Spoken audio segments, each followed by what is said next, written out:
welcome to Total Packers with Matt LaFleur, Larry McCarren, along with the head coach of the Green Bay Packers. And Matt, these are tough times.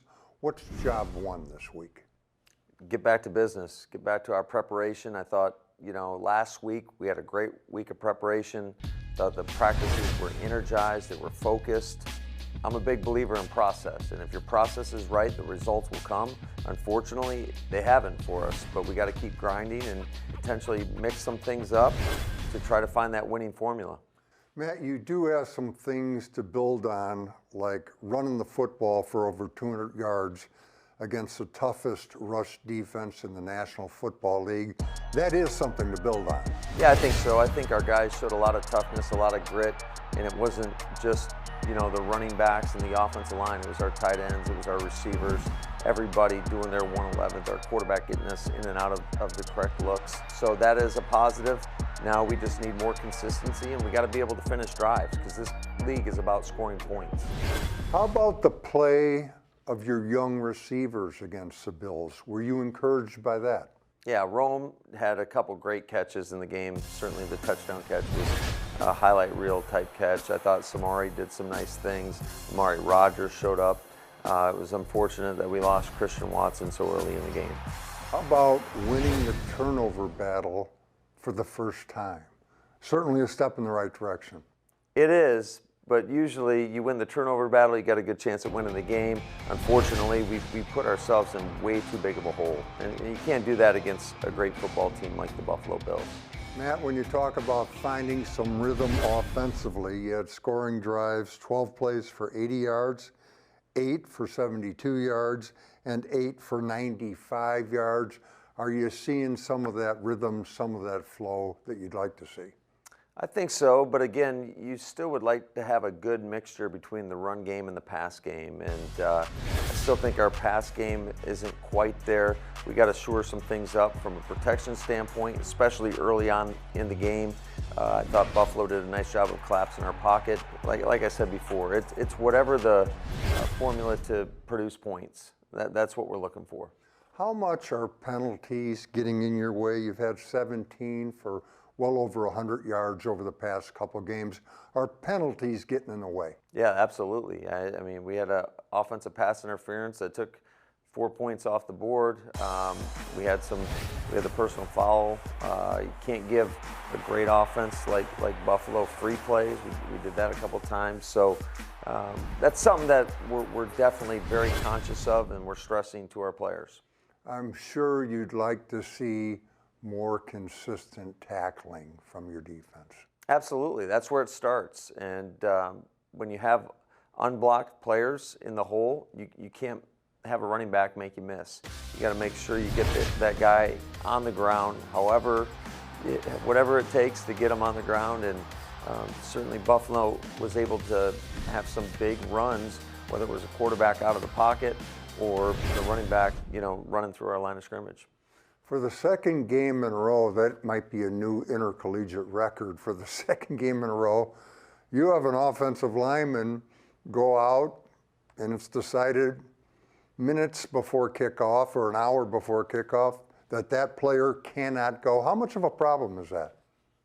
It definitely causes a little angst, I would say, but things like that happen in our game, and they happen typically in game, and you don't even have a chance to prepare for it. You just got to adjust on the fly. So at least we were able to, gather our guys up, have a good plan for it. And we always have a contingency plan going into every game. So it's not a huge deal. The huge deal is losing a guy like Elton Jenkins, who's one of our best offensive linemen. Allowing 24 points in the first half and just 3 in the second. What was the difference? Turnovers. We were able to take the ball away twice, got them into some third downs. I thought our third down defense has been really solid throughout the course of the season. We just got to get our opponents into more third downs. Buffalo didn't have very many of them in the first half. Thank you, Matt. Coming up, Packer cornerback Rasul Douglas. Don't go away. You guys on the defensive side of the ball have a lot of passionate football players. They have a passion about it. Definitely, a passion is good. I mean, this is what we do for a living. We love this job. We done did so much to get here, so it's only right that every once in a while you have to display that.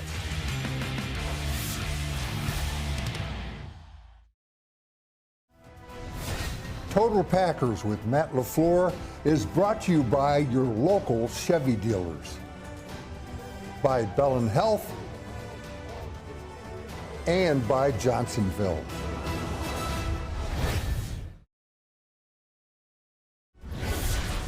Welcome back. This one-on-one is brought to you by Quick Trip and Guaranteed Fuel. Rasul is one of the smartest guys I've ever played with. He reminds me a lot, in the deepest respect, of Charles Woodson. He has incredible ball skills. Murray looks, throws right side of the end zone, intercepted by Rasul. He has the competitive fire that Charles did. His ball hawking ability and his coverage skills, his understanding of concepts. Stafford, tight pocket, left side is intercepted. Down the right sideline, Douglas to the house, high stepping, touchdown. Rasul, this past summer during training camp, Aaron Rodgers compared your football intelligence to that of Charles Woodson. First, that's just an honor to be in a conversation with the great Charles Woodson. And even OG always says, he says, the things that separate the great players are the ones who take risks, who got enough to just go make the play. And I credit that to like my instincts and just film study and watching. And I just always tell myself before the game, if I see a certain formation, no matter what, I'm going all in. I'm pushing all my chips in to make the play. Quick swing pass on the left side of Darnell Mooney, and he is gobbled up by Rasul Douglas. Rasul attacked with such violence. Handoff, Brees Hall spinning up the middle, cut down. Beautiful play made by Rasul Douglas, knifing in. One of the most impressive things I saw all night in Buffalo was when you sacked Josh Allen by yourself in the open field. 6'5", 237. Yeah, no, What's it look like, a freight train coming at you? Yeah, he's a big guy. It was a couple of times where it was me and him, and I was like, sheesh, I'll find a way to get him down. He stepped up in the pocket and he just rolled out, so I chased him. I remember him trying to give me a pump fake, but I just kept going because I was watching on film all year. He's been getting guys with a pump fake, and they'll stop or he'll jump, and then he'll run right around them. So that was one of the coaching points this week, that if you pump fake, you just keep running. Rasul, you also intercepted one of his passes. Looked like you guys were in zone. Did you, quote, read his eyes? How did that come about? Yeah, just a feel. I kind of felt Gabe behind me running a dig, so I kind of just wanted to hold it off a little bit as long as I can. And then when he threw it, I kind of just bursted to the ball and got an interception. Scrambles right, throws late over the middle. Intercepted! Intercepted by Green Bay. Douglas on the interception. Rasul, at this point in time, at this juncture in the season, what's the best thing Rasul Douglas can do for this football team? Just keep studying, keep being a voice, and just make plays wherever. When things aren't quite right, you talk to the guys involved to make them right. Yeah, I mean, it's just a role that the team gives you, but now here, the kind of guys look to me just for advice or just knowing where to be at on the field. And I kind of make a few calls as well, so it's my job to kind of talk to the people on my side. Rasul, you guys have a lot of, on the defensive side of the ball, a lot of passionate football players. They have a passion about it. Definitely, a passion is good. I mean, this is what we do for a living. We love this job. We done did so much to get here, so it's only right that every once in a while you have to display that.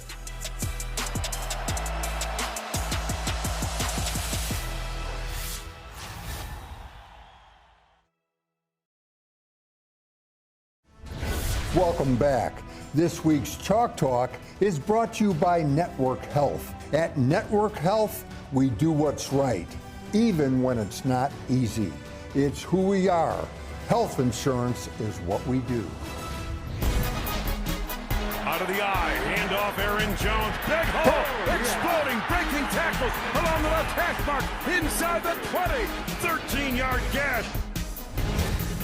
Coaches are always saying that details matter. Here's why. Check out David Bakhtiari. Before leaving on his blocking assignment, he gives a little head fake to the outside. And what he's doing is enticing number 90 to come upfield, so he's a better target for a pulling John Runyan. The little thing leads to big things. John Runyan gets his block. Josiah DeGuara, coming across the formation, gets his block. Bakhtiari, he crashes down to the inside and takes care of number 49. Now look at the seam for Aaron Jones, who doesn't need much of a seam. And as it turns out, it'll take about 4 Bills to bring him down. Downfield, Amari Rodgers and Zach Tom are getting the last shove in. Good looking play, and it all started with a detail. Different play, same concept. This time it's Mercedes Lewis with the head fake that draws the defender upfield, making him a good target for the pulling guard, who is Zach Tom on this particular play. And then the dominoes start falling. Mercedes gets a block. Yosh Nijman and Runyan are getting a double team. And then the final piece of the blocking puzzle, DeGuara coming across the formation. And now there's plenty of room for A.J. Dillon to pile drive. And when it comes to the AJs, they always get what is there and then some.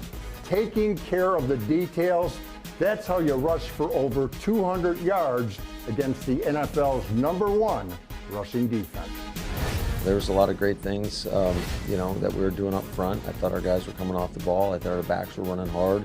The wide receivers were blocking. I thought that was a good performance, but it's disappointing when it's not enough.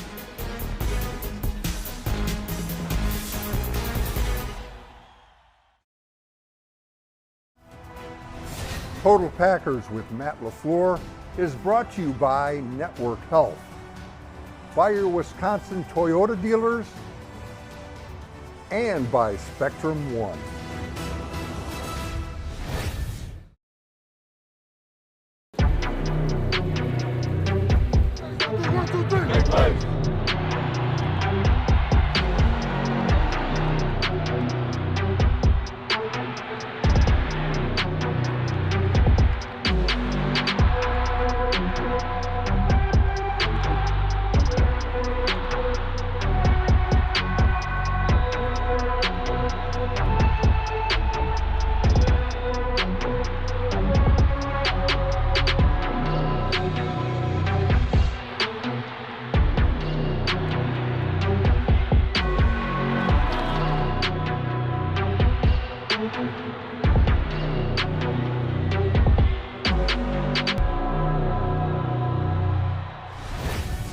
Total Packers with Matt LaFleur is brought to you by Fabic Cat, proud sponsor of the Green Bay Packers. The Green Bay Packers Hall of Fame has announced 2 new members to be inducted next August. Leading off, Jordy Nelson. Sets up plenty of time. Rainbows deep down the middle. Nelson, touchdown! One of the most decorated wide receivers in franchise history, Jordy played 9 illustrious seasons in Green Bay. His fingerprints are all over the Packers record book as he finds himself top 6 in receptions, receiving yards, and touchdown receptions. He's going all the way. 15, 10, 5, Jordy Nelson. Following a knee injury in 2015, Jordy led the NFL in receiving touchdowns the following season and brought home Comeback Player of the Year honors, the only Packer to ever do so. Following him into the Hall of Fame, one of Jordy's longtime teammates. Number 71, John Finley. Another great Ted Thompson 4th-round selection on the offensive line. Josh Sitton racked up 112 career starts, not to mention 13 starts in the postseason. The 3-time Pro Bowler was well known for his tenaciousness and vocal leadership. All out, protected, all day. Back 1, 3, 1, 2, 3, hey! The Packers offense finished top 10 in points 7 times over Sitton's career. But the name of the game is winning, and that's all these 2 future Packers Hall of Famers did. The title is back in town. The Packers are world champions of football. Coming up, the last word from the coach. Don't go away.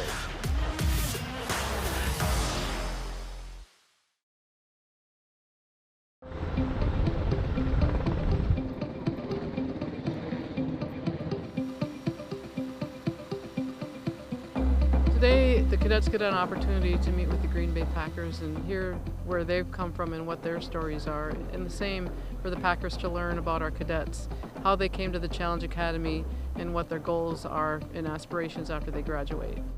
So the Challenge Academy is a 22.5-week program in resident located at Fort McCoy, Wisconsin.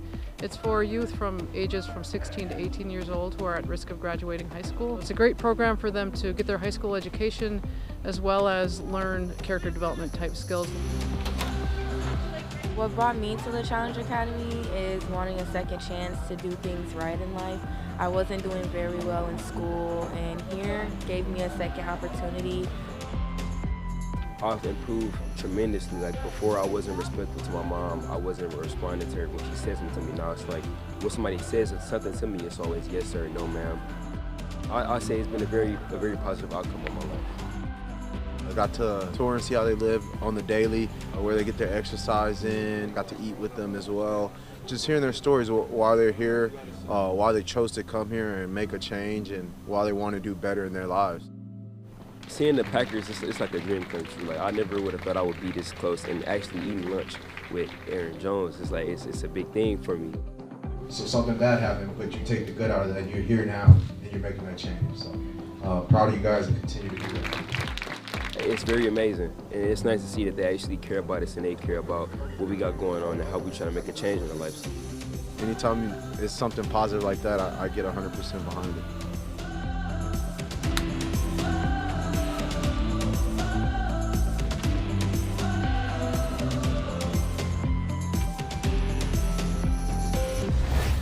The Packers and Fleet Farm encourage fans to support our heroes during Salute to Service Month.